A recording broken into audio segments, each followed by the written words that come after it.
Yo, what's up, boys and girls? Boy Swolelax here. Back at it again with another video. This time, something a little bit different. We got the legendary debut of the amazing sports deck. So this deck I built not too long ago. I built it for crazy cheap. Like the main engine of this deck, excluding certain staples, I built it for a crazy budget. And I took it to two locals this past week and then the week before that. And I ran the gambit. I went 3-1 both weeks. The equivalent, some would argue, for second place. Now, I will say this deck is pretty good. It is a snowballing deck, a basic combo deck, if you will. And I've never really heard of the UA monsters before a couple months ago. So, you know, this is a lot of fun. And I really enjoy this deck. So, if you guys are looking for a good one to pick up, really easy to build and a lot of fun to play. I don't know how good meta-wise this is, to be fair. But I will say, I beat a Blue Eyes deck, a Dark Magician deck, a Pendulum Dragon deck, a Cyber Dragon deck, I don't even know what kind of deck, some old archetype kind of deck, Amazonas deck as well. So, I lost to two people in particular. I lost Paleozoics, though I took the first game, I just lost the set. And then I lost against some, I'll rather just call it, I lost some BS in that first one. But I digress. Let's get into the deck. I'll show you why this deck's super sick and it's crazy fun. So at first, we're running 3 copies of UA Midfielder. UA Midfielder is the homie. This guy is your main summon of the deck, is your only level 4 monster that you're running. And it says, all UA monsters have 2 effects. One of the main one, which is that if you can post summon all the UA monsters from your hand. If you have a UA monster in the field with a different name, you can swap them out. So that activates a lot of effects and can lead to some pretty good combos later on. UA Midfielder's specific secondary effect is that if you have another UA monster in the field, on either player's turn, you can then bounce that one back to your hand and special summon a UA monster from your hand. So that can be crazy good with certain combos, and if you want a little more defense, you want to like kind of trick your opponent a little bit, then you can use UA Midfielder's effect. But I will say this card is primarily used for its normal summon abilities with UA Stadium, which we'll get into. Next, I'm running 3 copies of our boy, the UA, the Dreadnought Dunker. So, UA Dreadnought Dunker is your first big boss monster of the deck. This guy is actually nutty. So, within the confines of the buff and of this deck, he has piercing damage, number 1. And number 2, he also destroys a card if he destroys a monster via battle, which is very likely considering he has a very respectable 2,500 attack points. And with the buffs, easily can get up to 4,000 attack points. So, that's nuts. 3 of these, 2 of them I thought was like, okay, that was good. But then 3 of them, I started using more of them. I'm like, you know what? I am using this card a lot more. So I'd recommend 3 of them. Though 2, yeah, totally fine if you want. The rest of the UA monsters, I pretty much want to run 1 and 2s because they're situational. 2, UA Mighty Slugger. This card is actually really good for poking and prodding. Also good for baiting out. 2,300 attack points, very respectable. Can also buff that up a little more. And when this card attacks, your opponent cannot activate card effects. So, it is really good. Essentially, Utopia the Lightning or whatever for this deck. And you can push someone out really easily. You can search this card. Crazy fun. 2 of those for sure. 2 copies of Perfect Ace. He is the first card in our defense. That wasn't as loud as I thought it was going to be. Lineup. And what he does is he negates effects by discarding 1 card. If you have 2 of them out, you can negate 2 effects. But it's once per turn and is a quick effect. But it's only on your opponent's turn, so it is obviously a defensive card. It's kind of like your main phase 2 monster you want to bring out when it's like, okay, I did my attack and did my damage. I'm going to special summon from my hand, boom, bounce them out, and then go from there. And it's actually really helped a lot, especially in tournament, because a lot of the players would have to play around this, and I could just negate card effects left and right. So it can pretty much interrupt combos there and there. And so if you have this card, a Solemn Strike or whatever, you have some pretty good defense lined up. Next, we got 2 copies of Rival Rebounder. He is another kind of big beater in this deck with 2,200 attack points, 2,300 defense. His effect is that if you normal summon him via sacrifice on your turn, or special summon him on your opponent's turn, which is possible via Midfielder's effect, you can then special summon another UA monster from your hand or graveyard. So it can buff up your defense quite a bit, and also is a not bad attacker as well. Not as good, so I'm only running 2. And next, 1 copy of the Man, UA Block Backer. UA block backer is nuts. 2,700 defense points is pretty good, and not a whole lot of things can beat that. Plus, its effects is not too bad either. If your opponent special summons a monster, you can negate the effects or monster or monsters. You can change their attack positions and also negate their effects. So that is super useful. I would say that maybe running 2 is a little bit much because this card you don't want to see too often. It's, again, situational. But big boy on defense, big boy on line. You know what I gotta say? Run 1.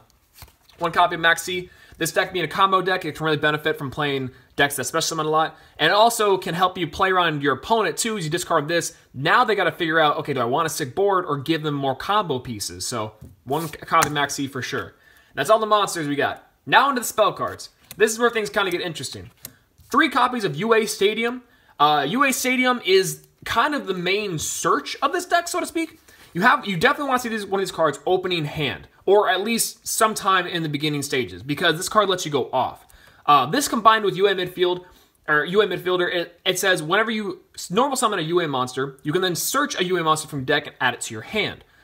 Then, if you special summon a UA monster, all the UA monsters you currently control gain 500. So, really easy combos that you have out. Summon Midfielder, get a Dreadnought to your hand, special summon out Dreadnought on the field, and that allows it to get 3,000 attack points straight from UA Stadium. So, UA Stadium's great. 3 of those for sure. And now I'm only running 2 copies of Terraforming because I felt like 3 was a little bit bricky, but you have enough cards in there to kind of get it going.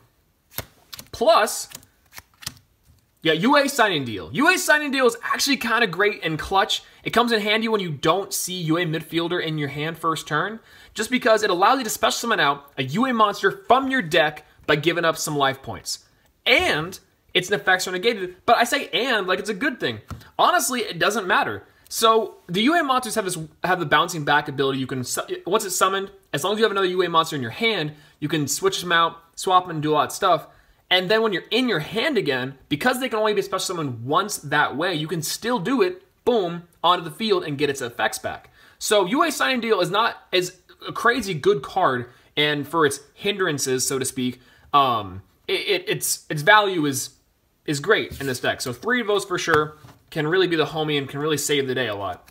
Next, we got 3 copies of UA Power Jersey. This card is the muscle buff inside of this deck. It gives your UA monster it's attached to 1,000 attack points, plus if it battles a monster and destroys that monster, any battle damage to your opponent becomes doubled, plus if it destroys a monster in battle, you can make a second attack that turn.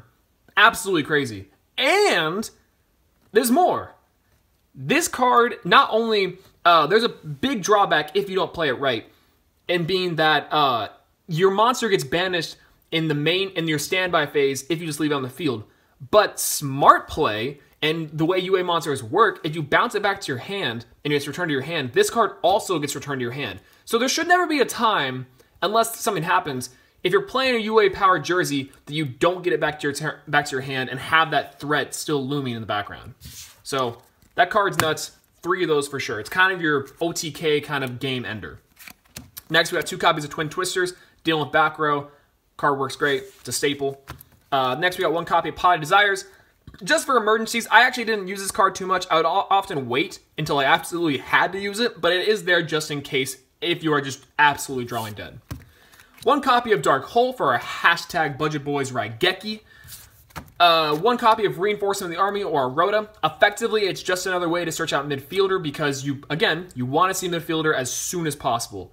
And Rhoda is just another way to do that. 1 copy for sure. I did run one in one tournament. It still went 3-1 without it, but it vastly improves the deck. Next, 3 copies of UA Penalty Box. So UA Penalty Box is interesting because it's an infinite trap card, and once per turn, if a UA monster battles, like at all, an opponent's monster, before the damage step takes place, you can banish that monster until their second end phase. You can only use it once per turn, but you can effectively, on their turn, they battle you, activate this card, banish that monster. Your turn, attack their other monster, banish that as well. They got a clear board now. Plus, if it's in the graveyard, you can banish it from your graveyard and get a UA spell card from your hand. So UA Stadium, UA Signing Deal, Power Jersey. It's very utilitous in this deck, and it is pretty good. I'm running that at 3, though you could run it at 2 if you want to be a little more safe. 1 copy of Bottomless Trap Hole. Find that's a pretty nice card in this deck to even things out. And then your Storming Mirror Forces, a little more staples. 2 Storming and 1 Quaking. This is what I'm running at currently. I may up that to 3 Storming and 2 Quaking because of the piercing damage from Dreadnought Dunker. And Storming is just a good card in general.